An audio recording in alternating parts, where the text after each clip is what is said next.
Amir Khan banned from all sport for 2 years following anti-doping rule violations for the presence and use of a prohibited substance. Yep. This came post the Kell Brook fight. You and I were there. Yep. We watched that ringside, and we watched Kell Brook do a job in Amir Khan. Yep. Again, but this is the last thing boxing needs, isn't it? Well, there's a part of me that says it's the last thing that boxing needs. There's another part of me that says it's the absolute real thing that boxing needs, because there's allegations about this sport that is rife in the sport. There's allegations of lack of professionalism and lack of process. And the more we see of this, the more, I mean, I speak to really big sports journalists sometimes. And I say, why don't we write more stories? Why don't you write more stories about boxing? Because it's a crappy world full of rotten people that don't operate in the right way. And it's so murky and it's so bad, we don't even want to write it. It's so ridiculous. But the more it gets this kind of focus, the more there's going to have to be what I consider to be perhaps a professionalisation of the business, because we're only finding out about results. Okay, this is slightly different from other drug test failures that are currently in the system in terms of people being alleged to have problems like Conor Benn. This is post-fight. But it doesn't matter if it's post-fight. Post-fight will perhaps not bring promoters into disrepute, will not bring the whole fight into disrepute in terms of it being put on. Yeah. But it brings it into disrepute after the event, because this is a marquee fighter. And the questions will now abound. Yep. What happened during the course of his career?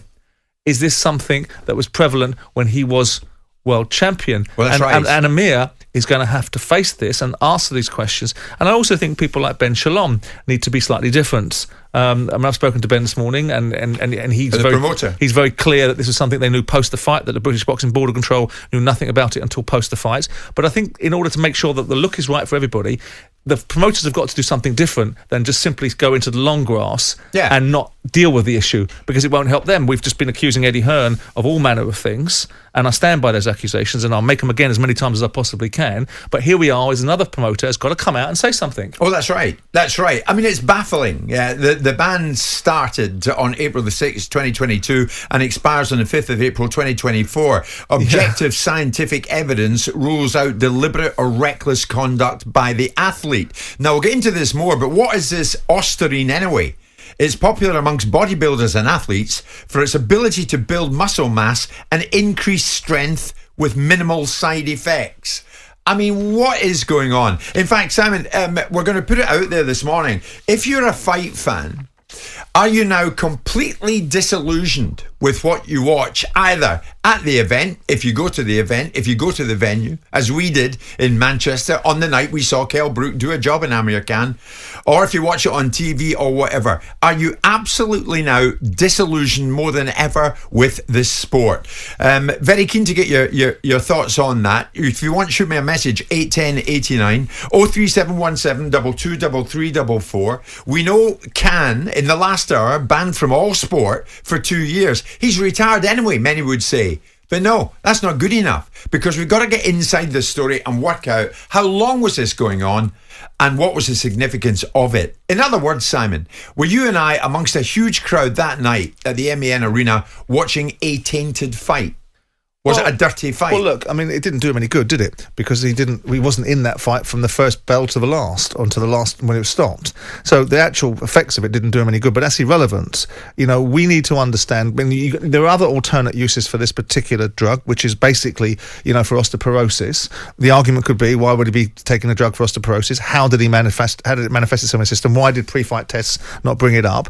But if he's failed a drug test post the fight, then you're going to say, without much pushback, I suspect, that it was in his system during the fight. Now, when it was ingested, and what benefits that have, I mean, he can't just have popped it before the fight, because it's not going to have an instantaneous effect. It isn't the helium, isn't it? It isn't laughing gas that makes you come out with a voice straight away there on afterwards. It'll have to have an ability to metabolise in the system. But the answer to your question will inevitably be, if he tested post-fight with this drug in his system, then it was in his system when he was fighting. So that then takes you into the territory of a tainted fight. And then what you've got now for Amir Khan, unless these guys and girls grow up and get into the mix of being able to deal with this properly and answer questions properly, you're now going to have his whole career up for grabs now. Because people are going to look at this and go, well, when you won the world title, were you using this stuff? When you've done things in the past? Because it's all there to be gotten. That's why it's very important that these guys deal with this front and centre. Front and centre. Yeah, absolutely, exactly. very important. I mean, what we know, of course, regards to Conor Benn's situation is that fight against Chris Eubank Jr. was called off. They didn't get in the ring with each other. It never came about. This did. Absolutely. This did, and we watched it. Well, this is testing regimes. And we watched the lethargic Khan lose to Brook. Well, yeah, absolutely. I mean, ultimately, the purpose of an enhancement is not to make you lethargic and to be reluctant to come out of the dressing room. It's to make you fit for purpose and actually give you an advantage, not to do the polar opposite. Yeah. But insofar as it's brought out an outcome, well, look, the process works because they've caught him and they've banned him. And of course, the process is based upon an instantaneous 4-year ban. And if you can convince the hearing and the UKADs of the world that ultimately there was a reason for ingestion, which is not based upon a Machiavellian plot to achieve something, then you'll get it reduced to 2. Yeah. So they've considered that. They've reduced it from 4 to 2. So we know the process works. But we got to understand, and no one's going to ever be able to square the circle, I suspect, as to why it takes so long. And there may be legals involved, and it may simply be that the nature of the beast is that Khan's lawyers were involved and they didn't find a light of day. But if you've got a British Boxing Board of Control, which I'm led to believe is the case, only found out this morning, and the promoters only found out this morning, you've got to ask yourself what's going on here. Do you believe that, Simon? That the British Boxing Board of Control only found out this morning that Ben Shalom, the promoter of the fight that we attended, only found out this morning? Well, there's going to be an audit trail for that, isn't there? So unless the British Boxing Board of Control are going to be able to say to UKAD, who are a separate body, you must do as we say, and you tell us that you didn't tell us until today, then you're looking at the fact to ask yourself the question: why did UKAD not tell the British Boxing Board of Control? Why did UKAD not tell the promoters? Because to come out and say that you haven't been told, you're going to have to be able to stand on that. Now, you can redirect like other promoters do. You can change the subject matter and make it based upon a false equivalence, and all of a sudden you've lost yourself in the conversation. But if you've got somebody stand, no, I'm not interested in all of that. When were you told, and can you prove, and can UKAD answer the question why they wouldn't have told the British Boxing Board of Control, and why they wouldn't have told the promoter of the fight, which was Ben Shalom, who was responsible for both Kell Brook and Amir Khan being in that ring? So why would they not have known? Now, they'll argue about confidentiality. Well, then we have to look at the reality of what UKAD are actually achieving, what these drug agencies are achieving, because there's one thing railing against the promoters, one thing railing against the system.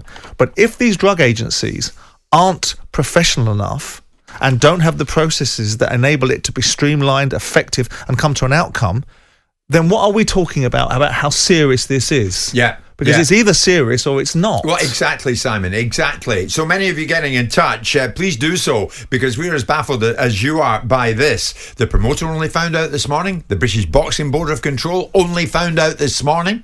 81089 for your messages. And messages are coming in with a tone that I expected, Simon, that people are now disillusioned with the fight game in general. Jake up in Liverpool. Morning, Jim. Morning, Simon. Yours is my favourite show. Well, thanks for that, Jake. Amir should be stripped. If he's guilty here, he should be stripped of his belts that he won back in 2011. This has to be stamped out. Jake, very heavy on that one. Lee up in Newcastle. Jim, Simon, hardcore boxing fans know about all this kind of activity in the sport. It's been going on for years, according to Lee in Newcastle. The Conor Benn case got all the spotlight, and now look at this situation. So we have moved on to another area which is bound to dent the overall reputation of boxing, because in the last hour, Amir Khan has been banned from all sport for 2 years following anti-doping rule violations for the presence and use of a prohibited substance. The ban began, we understand, early April 2022 and expires in April 2024. So he's only done a year. Yeah. He's only done a year, but he's retired anyway. Yeah. But that's really not the point. The point is the reputation of the sport in the gutter at an all-time low. And what are those within the sport going to do about it? It's Jim White and Simon Jordan live on talkSPORT. Jim White and Simon Jordan. Monday to Friday mornings from 10 on AM, on DAB, via the talkSPORT app and on your smart speaker. talkSPORT.